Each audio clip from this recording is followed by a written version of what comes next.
Prisrčno pozdravljeni v tem sobotnem dopoldnevu. Čeprav se tudi to soboto ne bomo mogli zbrati na bogoslužjih v naših molitvenih domovih, pa sem prepričan, da ima Bog za nas pripravljene bogate blagoslove. Živimo v negotovih in nepredvidljivih časih. Število okuženih in bolnih zaradi novega koronavirusa, tako med prebivalci naše države, kot tudi verniki naših krajevnih cerkva, vztrajno narašča. Zato vas vabim, da se v svojih molitvah spomnimo vseh bolnih in prosimo Gospoda za njihovo čimprejšnje okrevanje. Psalmist David je v 27. psalmu zapisal naslednje besede. Gospod je moja luč in moja rešitev, koga bi se moral bati? Gospod je trdnjava mojega življenja, pred kom bi moral trepetati? Dan za dnem, trenutek za trenutkom je Gospod z nami. Nas spremlja, blagoslavlja in vodi. Ščiti in nam daje usmeritev za naše življenje. O tem govori tudi pesem, ki jo bomo pravkar slišali. Zatem pa bomo prisluhnili drugemu od treh sporočil angelov iz Razodetja 14. Tokratna pridiga pastorja Rendija Robertsa ima naslov Odmevi velikega padca. Naj nas tako pesem, kot tudi izgovorjene besede po njej usmerijo na našega vsemogočnega Gospoda in naj naše zaupanje in naša vera tudi v tej soboti rasteta.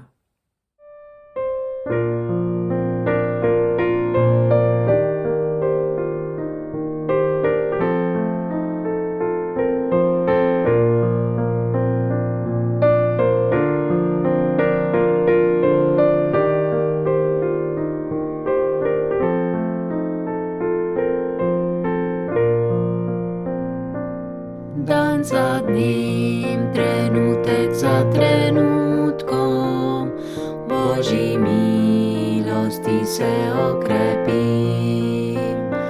Le očitu modremu zaupam in zato nikdar se ne bojim. Saj dobrota Božja je brezmejna, mi vsak dan na milosti dar svoj. Tudi radost da v nočih trpljenja, nami trud in mir pokoj. Dan za dnem Gospod je blizu mene, vsaki uri daje mi pomoč. Me teši in nosi moje breme, on mi svetovalec je in moč. Kot zenica svojega očesa, Bog me čuva in zame skrbi. Moj otrok, dovolj ti moč je moja, s to obljubo me bodri. Oče, daj, da vsaki preizkušnji sebi z upom na te bogatim.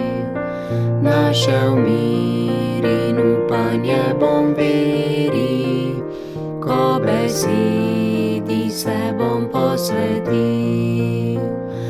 Ko se z dnevi težkimi soočam, naj vzamem kot tvoj blagoslov. Ure vse koristno naj izrabljam, dokler ne dospem domov.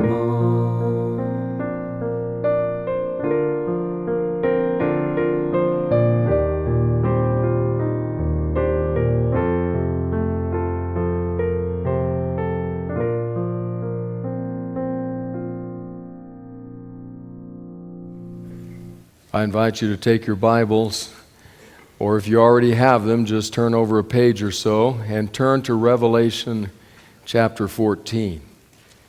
Pew Bible, page 1840. If you're reaching for a phone or a tablet, today's New International Version. Babylon. One word. and yet it contains so much. Mystery, cruelty, uncertainty, ancient city, ancient kingdom, powerful, arrogant, opposed to God's people, persecutor of his people. Mystical, real, and spiritual. That and much, much more is contained in that one word, Babylon. And then an angel, a second angel, flies in midair with a message to Babylon. A message about Babylon that is terse and succinct. I want to read it to you from Revelation chapter 14, verse 8. It says this, "A second angel followed and said, 'Fallen. Fallen is Babylon the Great, which made all the nations drink the maddening wine of her adulteries.'" Now, right there in that message are contained two words that you would not expect to have together, certainly not if you had lived in the ancient world at the zenith of Babylon's might. The two words are Babylon and fallen. Not when you saw Babylon at the pinnacle of its prominence and apparent permanence, you would never associate the word fallen with that power.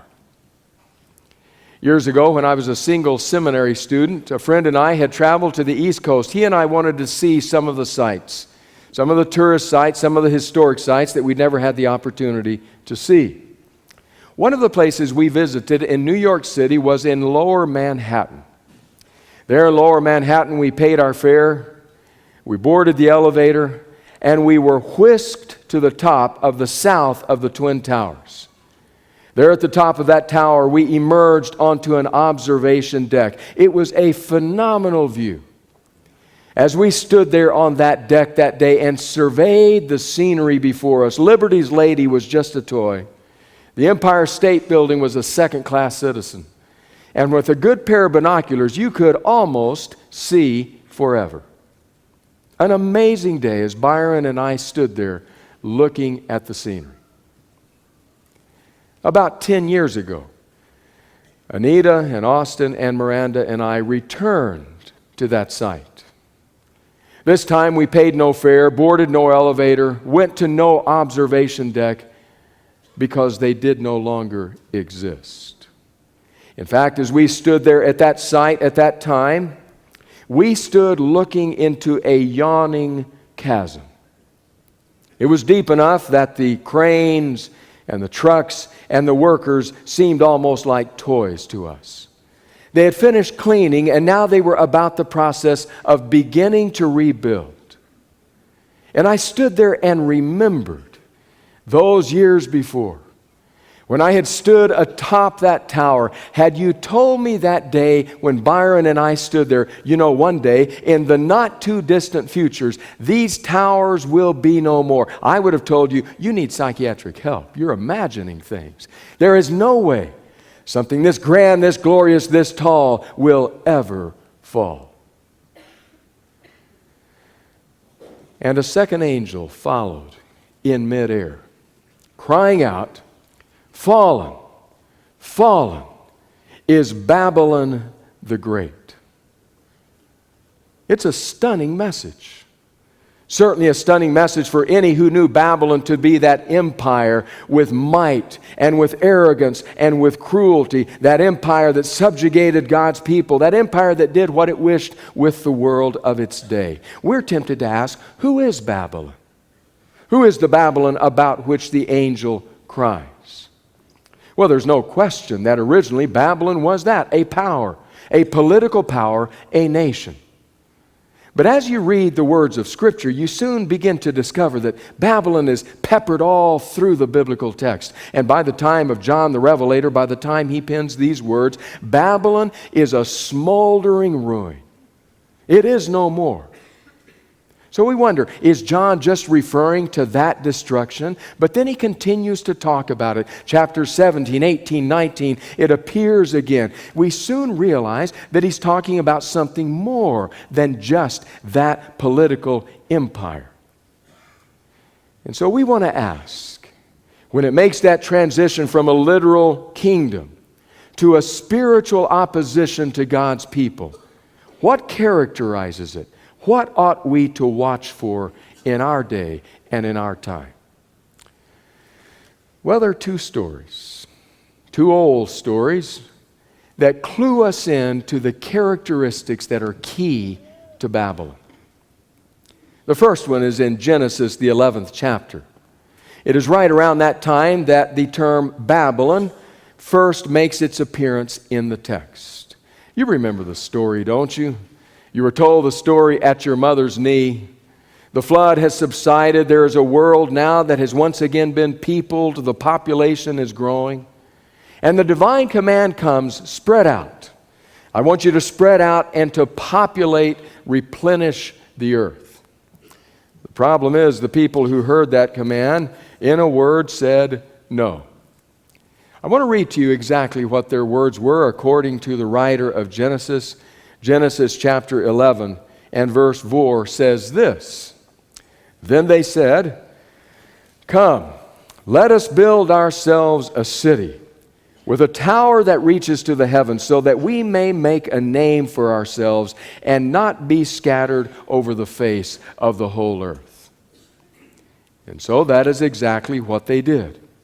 They banded together, built a city, constructed a tower that said, "It will reach to heaven. We will make a great name for ourselves. We will be known for this. We can't depend on whether or not God will destroy again, so we will save ourselves by our own efforts." And they constructed their tower. Do you remember listening as your mother told you? And God came down and confused the languages, so that as we stand viewing the scene, we see scattered groups dispersing to different parts of the then known earth, according to their language, scattering from a place called Babel. Hebrew word is the same, Babylon. Babel.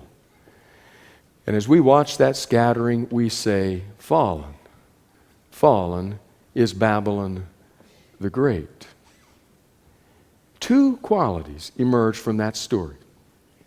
Arrogance, we will do this for our own name, we will save ourselves. And confusion, no longer being able to understand one another. A second story. This one more toward the middle of the canon. It appears in the book of Daniel, the 4th chapter. We now are at the Neo-Babylonian Empire, this time reigned by a king named Nebuchadnezzar. Nebuchadnezzar one evening is walking on his terrace. He is looking over that which is before him, and he finds it to be splendid. He must have stood there gazing at that and said, my, look at all of this, and it wouldn't be here without me.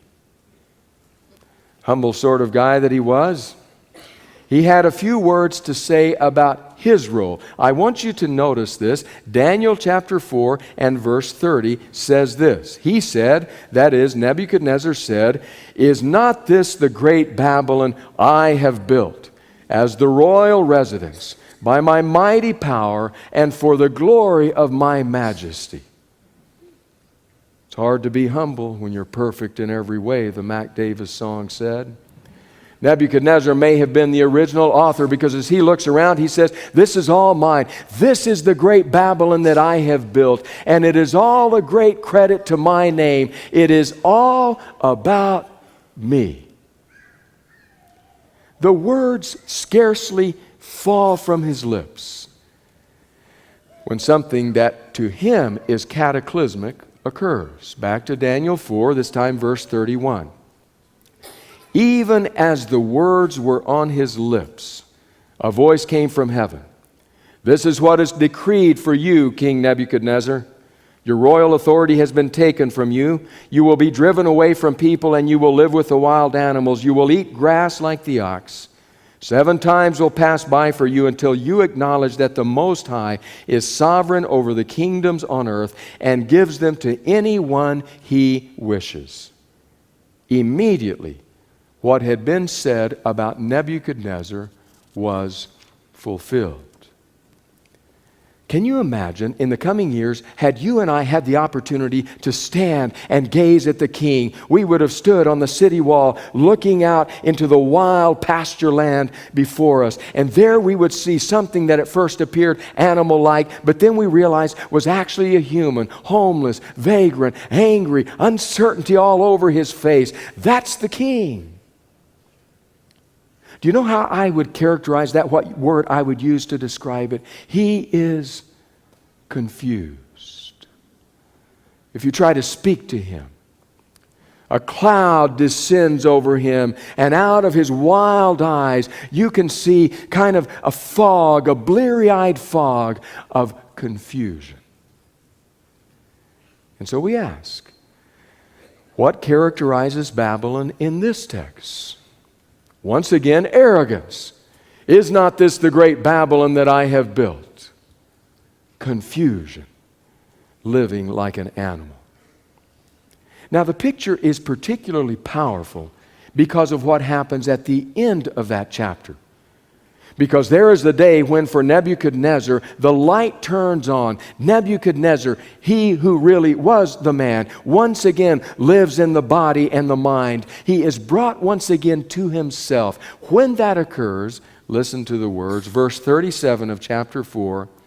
Now I, Nebuchadnezzar, praise and exalt and glorify the King of heaven, because everything he does is right, and all his ways are just. And those who walk in pride, he is able to humble. What do we see in the two stories that characterizes Babylon? We see arrogance. We see confusion. What do we see returning to Nebuchadnezzar? Humility and clarity about the ways of God in the world. Now, if you continue to read Scripture, including the book of Revelation, you will find much more about Babylon. The Old Testament prophets spoke and wrote about Babylon extensively. So too will John the Revelator, especially in the 18th chapter. You will find out other realities. The picture will be filled out. But no matter where you read, we will never move away from those two qualities: arrogance and confusion. That's Babylon. And a second angel followed them, crying out in a loud voice, "Fallen, fallen is Babylon the Great, who made all the nations drink the maddening wine of her adulteries." And our question is understandable. Our question is, well, what does that have to do with us? We live 2 millennia later, hundreds of years later, half a world away. What does it have to do with those of us who live in the 21st century in Southern California? What does it have to do with me? It seems an ancient message with no particular application, except that I'm hoping it might help me answer the question, how do I prepare for the second advent of Christ? Well, before we rush away too quickly, thinking it may have nothing to do with us, I want you to notice that the angel says that this message is for all the nations. For that's who Babylon is involved with, all the nations. Are you part of all the nations? I am. Now, we in our history have been fairly parochial in our application of Babylon. But I want to suggest to you that when we talk about all the nations, we cannot afford to be parochial or local in our thinking. I appreciate what Morris Venden said about this some years ago. These are his words. In order for all nations to drink of the wine of Babylon, including non-Christian peoples, you have to have something more than some uniquely defined denominational position in these messages. You have to have some false principle universally known and followed that is being warned against. What does he say? Some false principle universally known and followed. Something that affects all the nations who have been sipping from the cup of Babylon's wine. All the nations. So what could that be? Babylon, once a mighty kingdom, now a spiritual reality. How do we know if it is affecting us? Some more words, these from the Seventh-day Adventist Bible Commentary. Babylon, both literal and mystical, has long been recognized as the traditional enemy of God's truth and people. As such, in Revelation, the name is symbolic, are you listening to this, of all apostate religious organizations. All apostate religious organizations and their leadership from antiquity down to the close of time. Apostate religion. Is it possible that Christian faith could become apostate? And if so, how would we recognize that? Where would we look? What would need to happen for us to say a church has become apostate? Well, I would suggest to you that the answer is probably more easy than we might recognize. Go to the Apostle Paul. Paul himself realizes that certain things are a matter of conscience. He says that, Romans 14, let each be fully persuaded in his own mind. So there are certain realities of church that you cannot take and say, if a church is doing that, it's an apostate church. No. The Bible says there are things that are a matter of conscience. But are there realities that are so core, so central, that to depart from them would move us into the apostate column? Paul would say, absolutely.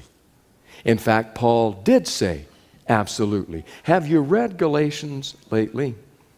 Galatians may be Paul's most fiery missive. He wrote and sent off to a church that somehow was moving away from the central doctrine of Christian faith, something called the gospel. Paul is fire hot in his language. He says, "O foolish Galatians, who has bewitched you?" Those are his words, not mine. Who has bewitched you, cast a spell on you? What happened to your clear-eyed thinking? Now you're confused. What happened? Who has bewitched you? Well, what is his anger about? Another place in the letter, you hear him, you see him state it clearly. He says, even if I or an angel from heaven were to preach to you a different gospel than that which I preached to you in the beginning, let that person fall under God's curse. If you preach a different gospel than the one originally preached. In other words, Paul is saying the gospel of Jesus Christ is so central to what it means to be a Christ follower that to move away from that is to throw everything else into question. No playing with that, says Paul. The gospel is central. Don't let somebody bewitch you, confuse you about that reality. There are important words that are written about these things. After all, consider one more. This one from the SDA Bible Commentary that says the following: this prophecy of the fall of Babylon finds its last day fulfillment in the departure of Protestantism at large from the purity and simplicity of the gospel. Departing from the purity and simplicity of the gospel. Now maybe your question is, when you hear that statement is, I get that. It's beginning to emerge clearly for me that the gospel is absolutely non-negotiable and that to mess with that throws us into confusion. But why does that commentary say Protestantism at large begins to move away from that? Well, maybe it's a fairly simple answer. Because the truth is, there would be no Protestantism were it not for the commitment to the gospel. Go back to the stories of those reformers. Those people who stood with courage, people like Martin Luther, standing with courage before the Diet at Worms and saying to them, "Here I stand, I can do no other, so help me God." He was speaking in part about the gospel of Jesus Christ. So deeply did he feel that he wrote something in the margin of his Bible one day. He's reputed to have said, when reading Romans 8:28, a passage that says, "We maintain that people find the grace of God by faith and not by observing the law." What did Luther do? He read that passage. We maintain that we receive justification by faith. And Luther in the margin wrote, by faith alone. Only faith. There is no human glory in the process. It's not about what I earn. It's not about what I build. It's not about how deserving I am. When I receive the favor of God, when I experience the salvation of God, it is, to use the words of Luther, by faith alone. No room for confusion, no room for pride, just the gospel. Do you wonder how unique that is? If you think about the world around us, about the religions around us, just how unique is that? Philip Yancey, in his book, What's So Amazing About Grace, tells the story of a conflab that took place in Great Britain some years ago. A gathering of people were talking about religions and faith and the differences and the similarities between the different religious traditions. They had come to the question, what is it that makes Christianity unique? What unique contribution does Christianity make? One said, well, I think the unique contribution that Christianity makes is the incarnation, that God would become flesh. Others said, no, there are other myths, other allegories, other stories that tell about the gods being wrapped in human flesh. That can't be it. Someone else said, well, I think it's the resurrection, Christ rising from the dead. Someone else said, no, there are other stories that tell of God's rising. It can't be that. Right about that time, none other than C.S. Lewis walked into the room. He walked in and said, what's all the rumpus about? They looked up at him and they explained to him what they were asking, talking about, and wrestling with. And Lewis said, well, that's simple. The unique contribution that Christian faith makes to the world of religions is grace. Salvation by grace alone.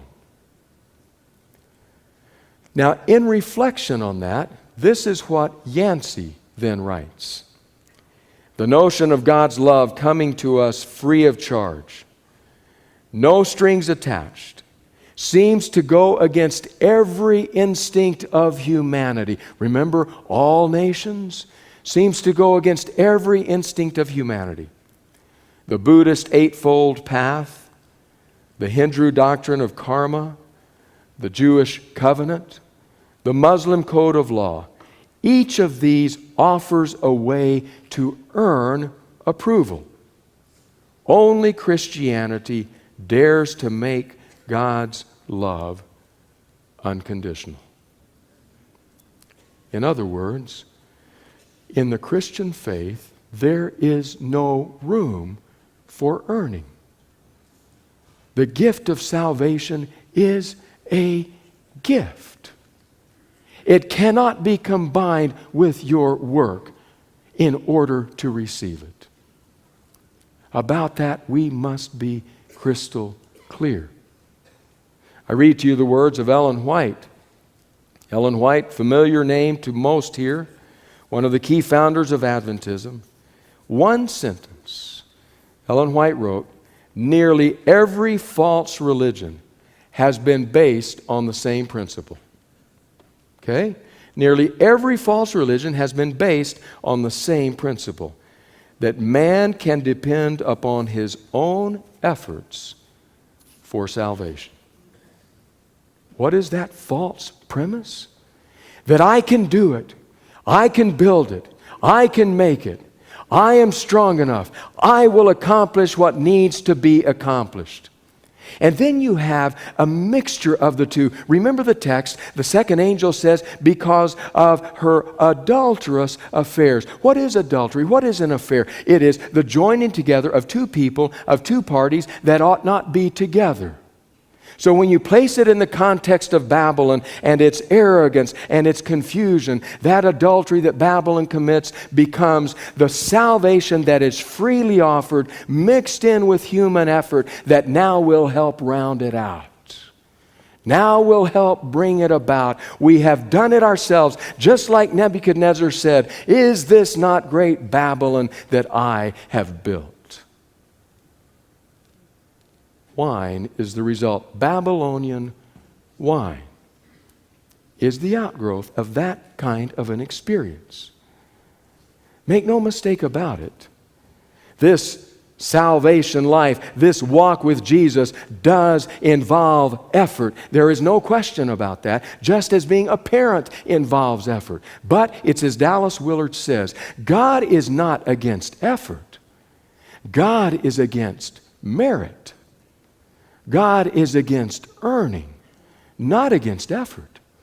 Oh, effort is a part of the Christian life, but let it never be thought that my effort is going to earn me something that can only be a gift. So the angel comes and says that system of human earning, that system of human deserving is fallen. It's fallen. And the wine that goes along with it continues to inebriate the nations as they continue to drink it. What does it have to do with us? With me? With you? Well, I've noticed that there's a lot of Babylonian wine around. Different vintages, different labels on the bottle. There's Babylonian wine with a label that says secularism. Babylonian wine with a label that says Christianity. Babylonian wine with a label that says Catholicism or Protestantism. There's a lot of Babylonian wine around. Babylonian wine that has labels that says Methodist or Presbyterian or I don't need anyone because I can do it by myself religion. Many different labels on the same Babylonian wine. You recognize that people have been sipping from the chalice of Babylon when you hear them say things like, well, let me just get my act a little bit more together and then I'll come to church. They've been tipping the cup. Or when you hear people say things like, well, really, salvation is about Jesus plus something else. They've been drinking the wine. Or when you hear people say things like, you don't know the reality of my life, the sin in my past, the horrible mess I've made of things. There is no way that God could possibly save me. They are just drinking outright drafts of Babylonian wine because now they have come to believe it's dependent on me and I cannot make it. But as many vintages, as many labels of Babylonian wine as exist, none is as disturbing to me as that which has a label that says Adventist. It is, after all, my community of faith. And it's disturbing to me to think that we Adventists, teetotalers no less, have Babylonian wine sitting on our shelves.